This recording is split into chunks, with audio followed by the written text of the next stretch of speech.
Imagine this for a second. A giant Cold War bomber, an aircraft born in another era, a machine that first entered service when the world was still staring down the Soviet Union, is now flying openly over the skies of Iran. No stealth cloak, no hypersonic speed, no need to hide.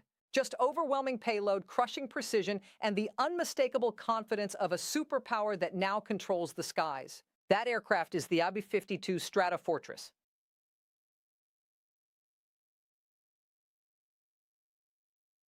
And what it is doing over Iran right now is far more than a military update.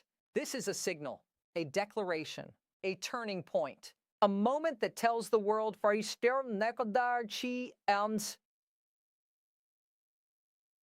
Operation Epic Fury has crossed into an entirely new phase, the phase Iran's military planners spent decades trying to prevent.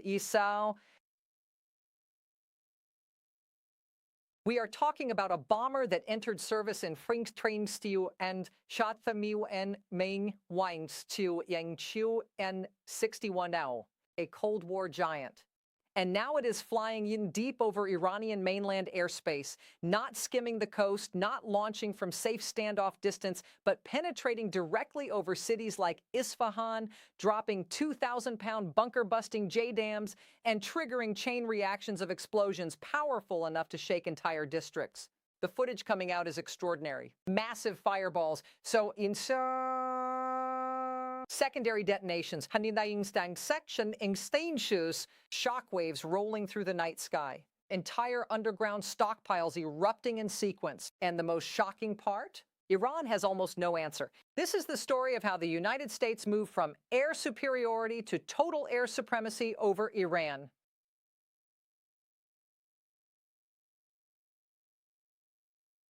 This is the story of why the Manshi fighting B-52 is now over Isfahan, and why the next Gingshu 2 to 3 weeks could decide the fate of Iran's nuclear future permanently. Stay with Fakbrigi Adoisao Dakadi Aishri BCC News, because this is one of the most important military escalations of the year. And if you want deep military breakdowns, geopolitical strategy analysis, and the real meaning behind the headlines, make sure you subscribe to BCC News right now, hit the bell icon, and stay ahead of every major global development. Now let's break down how this phase began.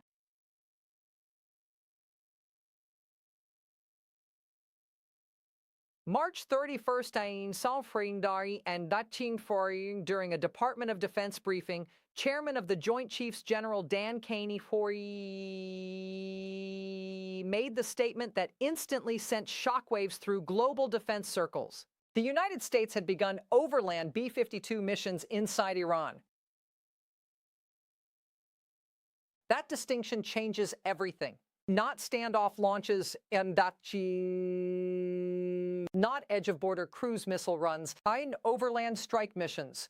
The B-52 is one of the least stealthy bombers in the American arsenal. It is enormous, radar visible, but designed for brute force, not invisibility. And yet it is now flying over Iran with what Caney effectively described as near impunity in Dang Sao Bang Sain Chiuri, and that one word, one overland feast, reveals the real story. Iran's layered air defense network has been systematically dismantled. This did not happen overnight. This is the result of more than 30 days of relentless destruction of radar sites, SAM batteries, command nodes, fighter infrastructure, and electronic warfare positions.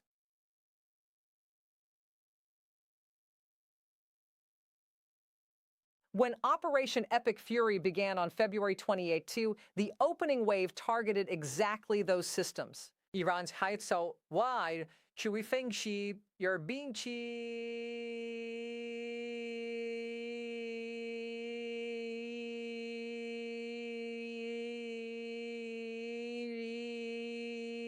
800 batteries, Bavar 373 systems, missile coordination centers, and integrated radar grid Bao Waishi were all priority targets. Within the first week, reports indicated roughly 80% of Iran's major air defense network had already been destroyed. Orange sheeting chapter ordin chi arbingdine sa chiu infori. That alone was devastating. But the U.S. and Israel did not stop there. For weeks, the remaining nodes were hunted battery by battery, relay by relay, sector by sector.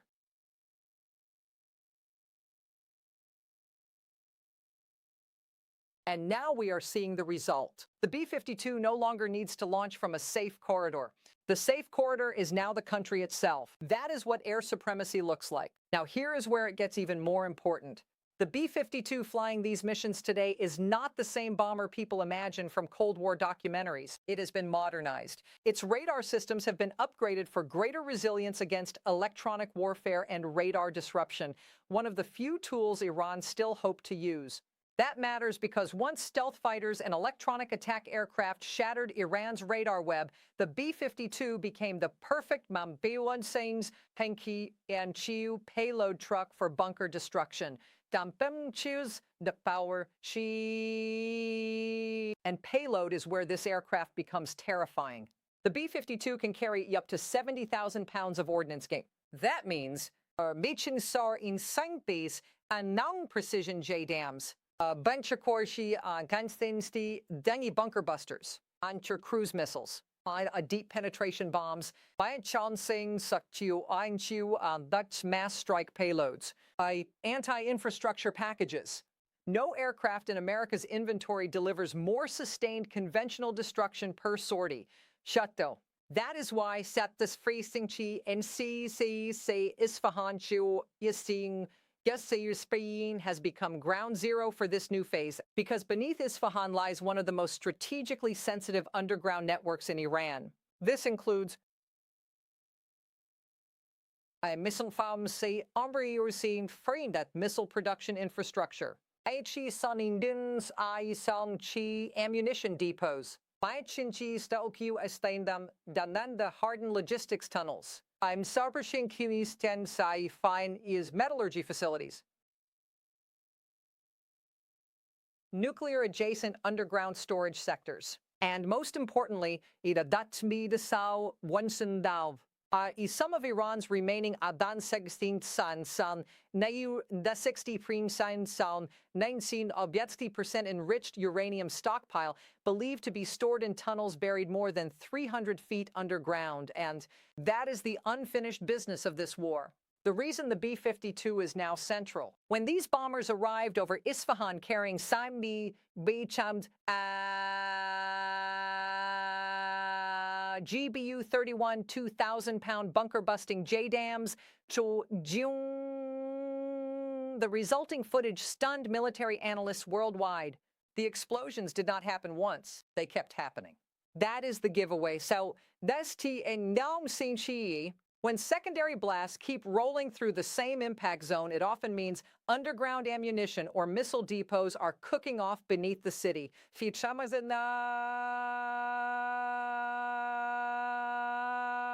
And that appears to be exactly what happened. Entire tunnel sections may now be collapsed. Missile stockpiles may be buried. Logistics corridors may be sealed. And the uranium access routes themselves may now be inaccessible. That is the quiet strategic brilliance of these strikes. The public sees the fireballs. The real objective may be the tunnels. Seal the access shafts. Collapse the internal routes. Bury the material beneath hundreds of feet of rock. If that is what happened, the U.S. may have achieved one of the most important objectives of the campaign, however, without deploying a single ground unit. That changes the nuclear equation entirely, because once Iran cannot physically reach the stockpile, possession becomes irrelevant. This is why the next 2 and 2 to 3 weeks are so decisive as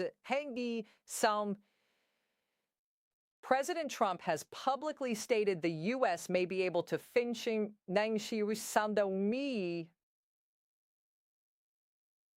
the job within that time frame. And the B-52 is the platform built for exactly that timeline. Every sortie can carry 20 bunker-busting JDAMs, Babdansa sound, one sound, nan sound, and dan and Thanyu sound. Every mission can receive dynamic retasking mid-flight.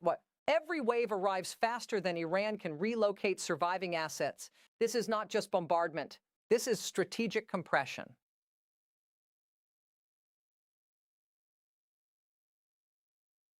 The U.S. is collapsing Iran's ability to rebuild faster than the regime can react. That is why missile launch rates have reportedly fallen dramatically. That is why drone attacks are becoming less frequent. That is why the B-52 has shifted from standoff strikes to direct overland wrecking ball missions. Because the battlefield has fundamentally changed. There is something deeply symbolic about this. For years, stealth aircraft dominated the conversation. The F-35, F-22, B-2 set precision scalpels of modern warfare. But once the skies are fully owned, it's twice been free. You no longer need the scalpel. You bring in the Jacker King Core freeze and down MT and down wrecking ball. That wrecking ball is the B-52. A bomber once built for Soviet skies is now smashing through Iran's most protected underground infrastructure, and it is doing so in broad daylight. The message to Tehran is unmistakable. Your skies are no longer contested. They are controlled. The question now is whether Iran seeks terms before the B-52 completes its mission, or whether it watches the final remnants of its military-industrial and nuclear-adjacent infrastructure disappear under repeated bunker-busting waves. The next 2 to 3 weeks may answer that question. And if they do, historians may look back at this exact moment as the point when air supremacy turned into strategic inevitability.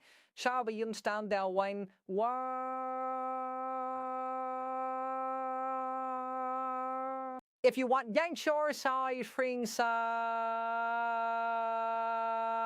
serious military analysis, conflict intelligence, and deep geopolitical reporting that goes beyond surface headlines, make sure you subscribe to BCC News, turn on notifications, and share this with someone tracking the Iran conflict. Because this story is moving fast. And on Chispi Engshu Dangsan Engsins Ha Shui BCC News Hun will keep you ahead of every major development. Stay informed, stay sharp, stay ahead.